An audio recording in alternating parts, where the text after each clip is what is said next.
Art thou ready? Okay. Hello. Hi, America. Hello, America. Welcome to Angel and the Wiz. Wiz. Almost in unison.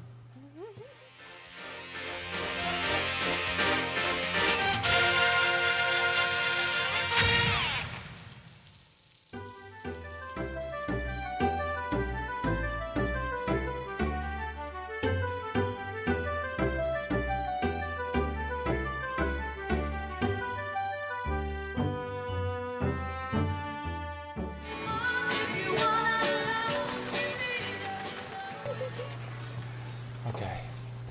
So, do you have anything special that you want to speak about? I thought we've been exceptionally good about we haven't gone into politics or attacked. Funny you mentioned politics. I want to talk about that today. Oh, goody. Well, I just thought it was funny. I was watching Anderson Cooper. I don't watch Anderson Cooper a whole lot.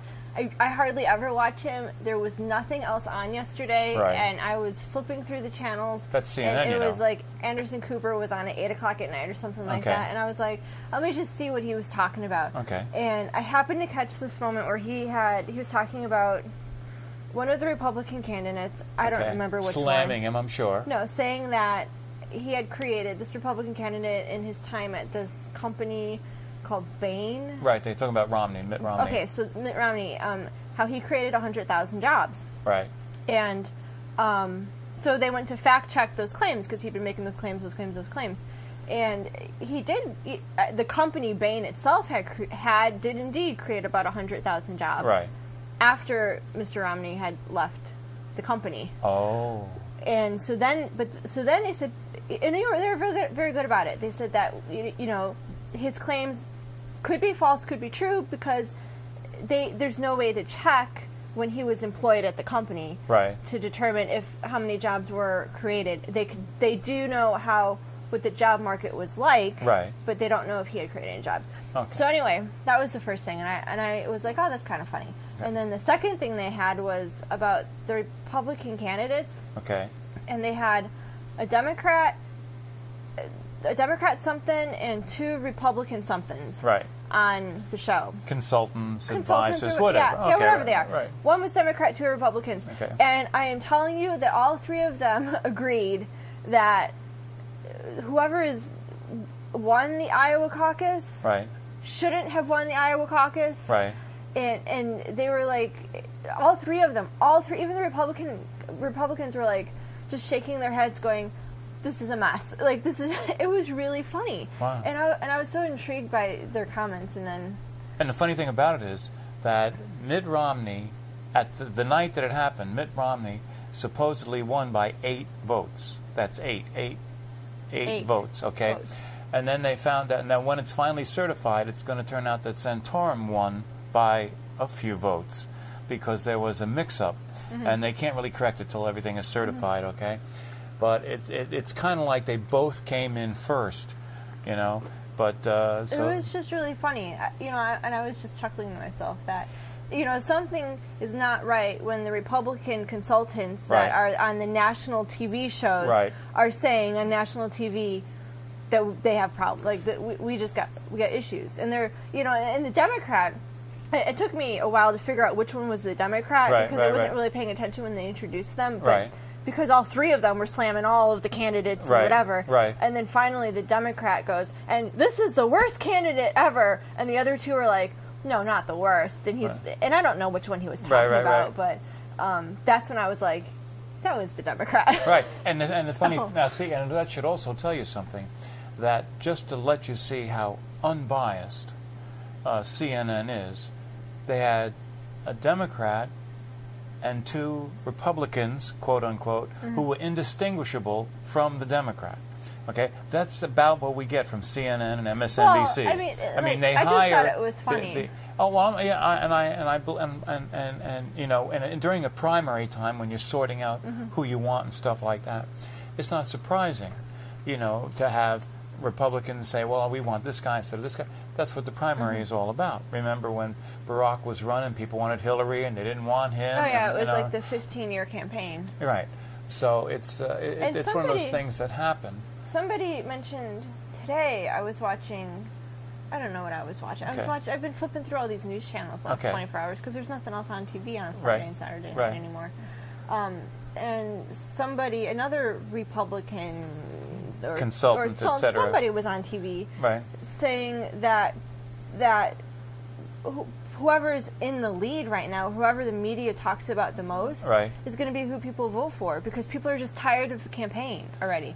They're tired of campaigning, and the campaign hasn't really even started no, yet. it's just beginning now. Yeah, it's really just starting now. now. And that's what they were comparing what the Republicans have been doing now is to what Hillary and Barack Obama have been doing, and it was like the 100-year campaign for the two of them. Right. And now the Republicans are going through the same thing, and I think that they said that America is just tired of these long campaigns. Well, I hate to say this, but it was the Democrats that started that. Trying to get, because what happens is, Clinton was one of the first ones, but if you've noticed, Barack Obama has never stopped campaigning. I mean, he has been campaigning for 3 years that he's in office. He has done more campaigning than he has done actual work. He spent more time out raising money and more time out campaigning. And it's tough when you have a liar, because when you have somebody that will just go out and lie, it's really hard, and that's why I get mad. There was the other thing that they did on Anderson Cooper that really sparked my interest was Anderson Cooper. They put up a jobs chart, right? And they said that and the Republicans. And the funny part too is the Republicans were like, yeah, we have to stop. They looked at the chart and they're like, yeah, we can't blame Obama for the recession or whatever they were, because when you looked at it, it was like there's a line that was like January when Obama was elected into office, and you can see how like there was this huge decrease of jobs, and then Obama gets into office and it goes down that January, and that February it continued to go down, and then it started to go back up, and then in April was when he had implemented some economic something or other, and then you can see that it's gone up. For the most part, it's gone up. There's a little dip somewhere in there, and I was like, yeah, but that's it shut the Republicans up. They were like, well, that's because you're watching Anderson Cooper, and this is CNN, and they're not going to have any Republicans on that are going to make the point on the other side. They have House Republicans, that do their little job, and we call them Republicans, and they go out and they say their little thing. No, but the fact of the matter is, we still have 9%. Think Fox News doesn't do the same thing with Democrats? No, they have Democrats, and they let them spew the same lies that you can hear on MSNBC. And it bothers me to no end that they do it. But maybe they do. But you can't skew data like that when you get it from... Oh, yes, you can. The government is great at this. Watch this. We were at 10%. That's how in other words, under Obama, who promised it would never go above 8 if we gave away $1 trillion, it went to 10%. Then it came down a little bit, and it came down a little bit, and it came down a little bit. Now, you know why it came down and came down and came down? Not because we got more jobs, but because they said people left the workforce. So there wasn't as many people trying to get jobs. So that's how they're bringing down the number. So, I mean, what do they say? There's lies and there's statistics. In other words, you can... Statistics is a lie.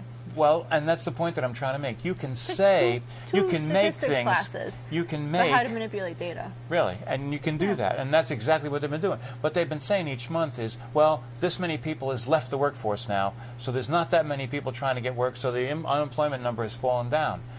And they went out, and he goes out, and he takes a victory lap for everything that happens, whether he has anything to do with it or not.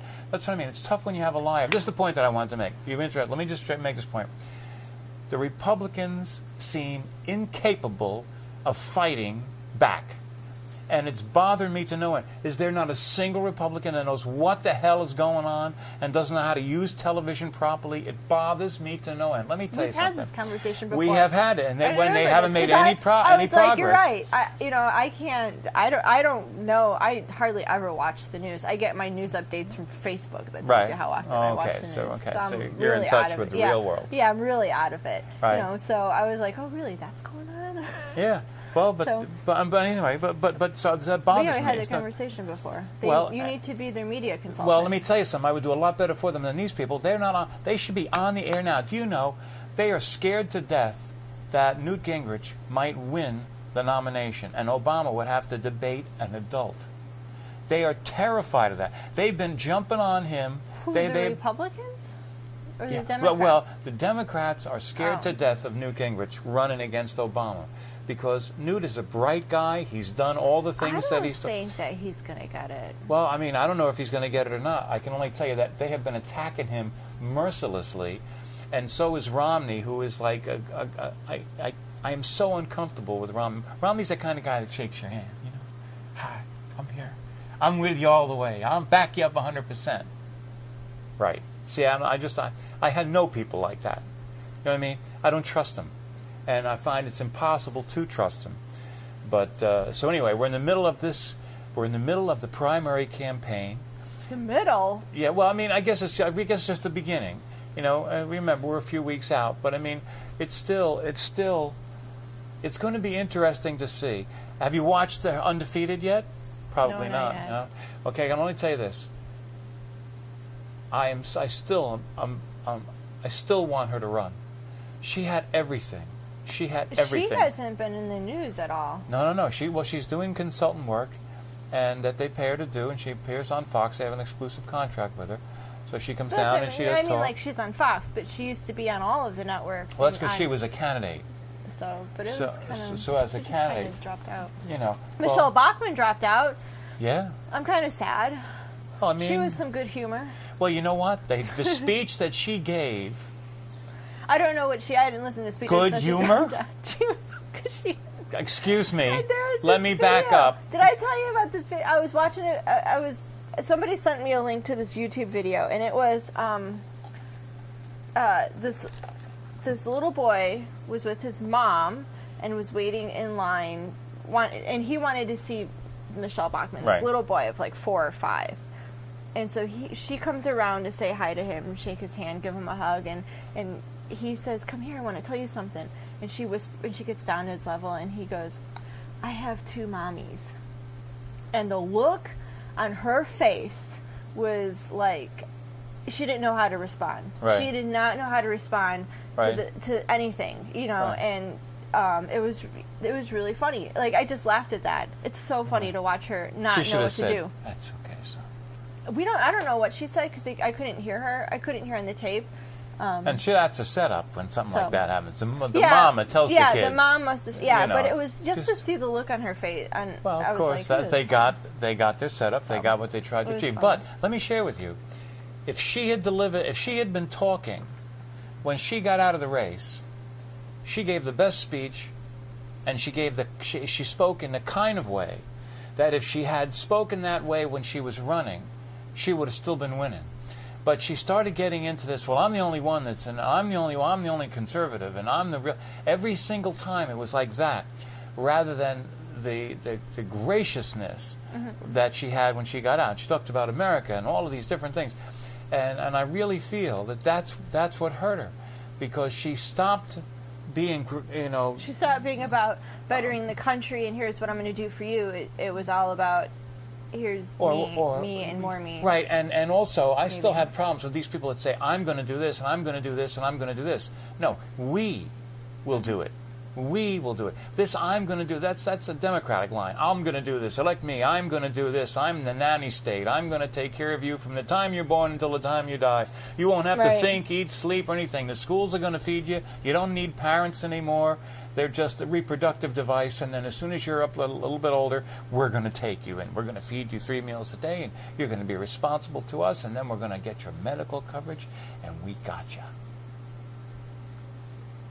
And that's exactly what these clowns are trying to do. And I was listening to NPR. This is before the holidays. Okay. This is way before. Did you have the to holidays. get shots, NPR? No, I guess okay. Sorry. Because there was nothing on the radio. Okay, well, I couldn't resist. They had this Occupy Wall Street something or other. Those clowns. And there was this somebody on NPR was, one of the people they interviewed was complaining about something. And I just got it was about jobs, and there were no jobs. And I just got so aggravated because I thought to myself, there are jobs out there. Yeah, you just don't want to do them. You just don't want to do them. Somebody needs to mow lawns in public service. Somebody has to wash dishes. Right. And the holiday season's coming up. Right. So if you really need a job, go work at the Gap Right. Or go work at Walmart. They went they went to college. They want to be an executive right away. I went to college and I worked at McDonald's. Okay, well, see, but that's different. That's why you're not an Occupy Wall Streeter. And when all else fails, be a teacher, because we need some really damn good ones. Sorry for my language. Well, you got to get rid of the. Sorry for my language. That's but there's certain things you got to clean up in the teaching profession. This first in, first out, that stinks, because you can't get rid of any of the lousy teachers that have been tenured into existence. You gotta. It's getting easier to get rid of them, though. Well, it has to get rid of them, because what happens is we got all of these sloths. I should say in Florida it's getting easier to get rid of them. Well, that's good, and all these people it takes a couple of years, but it's better than it was. Okay, and everybody that comes down on Rick Scott because of that, I'm sorry. I think he's trying to do the right thing. I think that here's my understanding of what's happening now, and I can only speak of Florida because that's where I have my education experience. They created this new evaluation system where 51% of your evaluation is based on student data. Okay. And the student data is based on tests. Okay. And the tests are these FCAT or high-stakes standardized tests that the students need to pass to graduate. Right. So, do I agree with that part? Right. No. But it's only partial now. It's more than half. It's 51%. Yeah, 51%. No, but that 51% is a huge thing. 49% is based on administrative evaluations. Oh, that could be sticky. An administrator will come in and do 2 observations for new teachers, which means you've been here. 3 if it's your first year. Right. 2 if it's your second. Right. And then everybody else, you get 1 observation, 1 scheduled observation, where the principal says, "I'm going to be in your classroom 4th period on Friday. Right. So please bring me your lesson plans by Thursday." Right. So and that for the whatever. And then they have 3 unscheduled 10-minute drop-in sessions. Right. At various times, different periods, different days, whatever. And that's 49 or 48, and then there's 1% that is, I'm not sure, certification or whatever. So I agree with the evaluation, the administrative evaluation, because there's a very strict rubric that they have to follow. Okay. There's it's none of this friend stuff. Oh, well, I like this guy. No, there's no room for favoritism. Okay. It's very much like how many, based on. There's 30, based on the 25. There's a 25 grid students, that they have to operate off. You got 25 students in the class. If 1 student has their head down when it comes to the student engagement, not all 100% are engaged. You get a 0. Okay. That kind of thing. Now, the evaluation that's based on student data, I don't agree with, because you could have. But we know that that's affected by the parents. That's affected by the parents, and and it's. Sometimes you get a rough bunch of kids. Sometimes, some years, for whatever reason, you just get these kids are just rough. They don't care, and you're stuck with kids that I had one year I had 30 kids in my class. 15 didn't speak English. 15 had a learning disability. And so you can imagine that their test scores weren't great. That's not saying that I'm a bad teacher. You didn't make the effort, right? But if this child can't sit still to take a test, or is at a reading at a 1st grade level and having to take a math test full of word problems, or doesn't even read English, and the grades they get is going to affect my evaluation. Yeah, but shouldn't that be a part of the student data? That they can't read and that they're problems? That's got to be figured in there. It's part of the student data, but when you get down to how, and I don't know how they take that data and put it in, but what I see as test scores is if the student's a level 1, a level 2, level 3, level 4, level 5. Right. So if 50% of my kids are level 1s or level 2s, does that mean I'm an ineffective teacher? No, because all you're doing is looking at the numbers. I know those 50% of those kids that are level 1s and level 2s, it's because they couldn't speak English, they can't read English, or they have a reading of, there's issues. So which way is that? Number 1 isn't the best? 5 is the best. 5 is the best. So it's 1 to 5, starting and going up to 5. So 5 would be the best students. Well, see, it seems to me that data has to be included. And we've talked about this. Right, yeah. But at least they're making an effort to improve. In other words, to not just base it on test scores. And if, they're taking this other stuff into consideration too. I think that's really important. And if the teachers with the administrative evaluations don't perform well, they get put on a development plan. So they have to meet certain criteria. And if they don't continue to, if they don't increase in performance over 3 years, then they can be let go regardless of tenure or whatever. And that's I think it's 3 important. Years. Yeah, and I think it's 3 years. I'm not quite sure what the time length is, but you know, you have to realize with education is that you have to practice. You can't master. I can't teach you a skill, and I've had to do this. Actually, I had to do this last week. I had to teach a teacher. I had to teach the teacher how to manage group instruction, small group instruction. And all new teachers have this problem. They're afraid that they're going to lose control of the classroom if they let the kids talk too much, so they demand silence, and then they have behavior problems. So I had to teach them how to manage that. And the first day I did it, they mimicked what I had done the next period. It was a disaster. But I said, here's what you did wrong. Then the period after that, I did it again, so they can focus on what I did that I told them that they had done wrong. Then they go in and they do it, and it was better the second time. And but you have to practice what you're being taught, just like how students have to practice in math problems. So you can't expect teachers to master teaching if they've never been to school to be a teacher. And they're learning all this stuff. It takes a year or two for them to feel comfortable. Well, I want to say that's why I think it's really important to get a handle on this first in, first out stuff, because I think what you have is kids that are coming, that are the teachers, new teachers that are coming in, that are probably psyched up, ready to go. They are, and they want to really try. And I think you want to try and hang on to those people. Some of them are really good, and those are the ones we hang on to. And I tell you, I mean, the school I work for, the principal's really darn good. Like, if she thinks that you're not going to cut it, she'll let you go before the school year's out, and she'd rather have a substitute in the classroom. Oh, that's good. And then hire another teacher in there. Wow.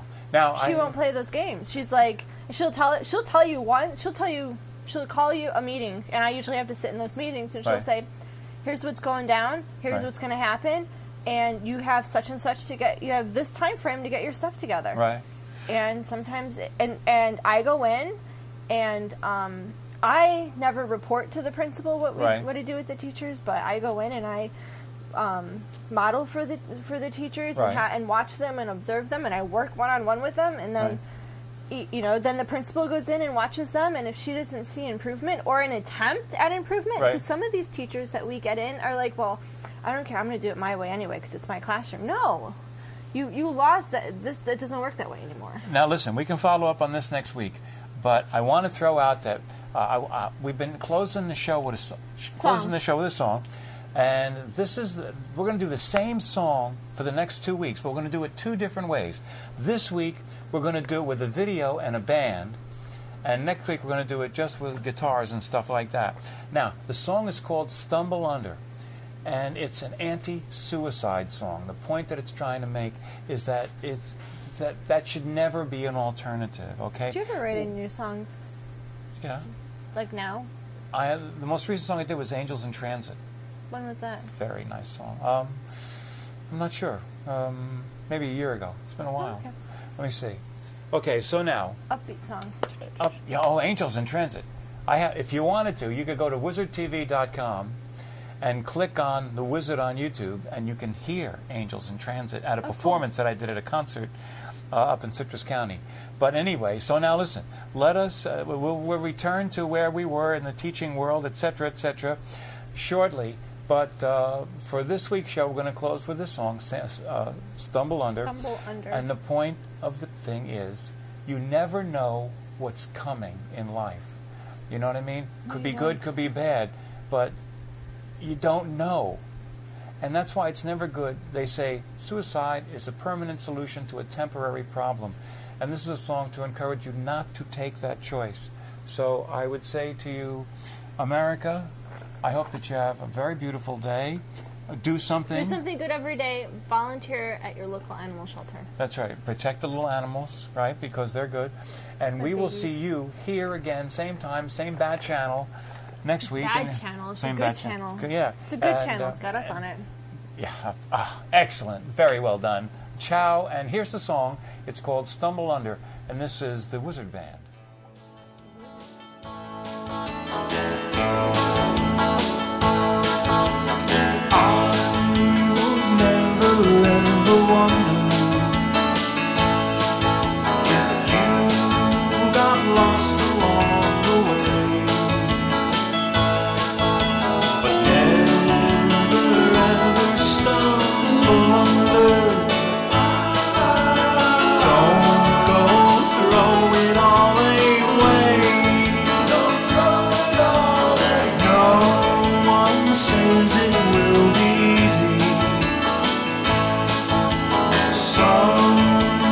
Lost along the way, so never ever stumble under. Don't go throw it all away, because you never know what road you're going down. You never know what's still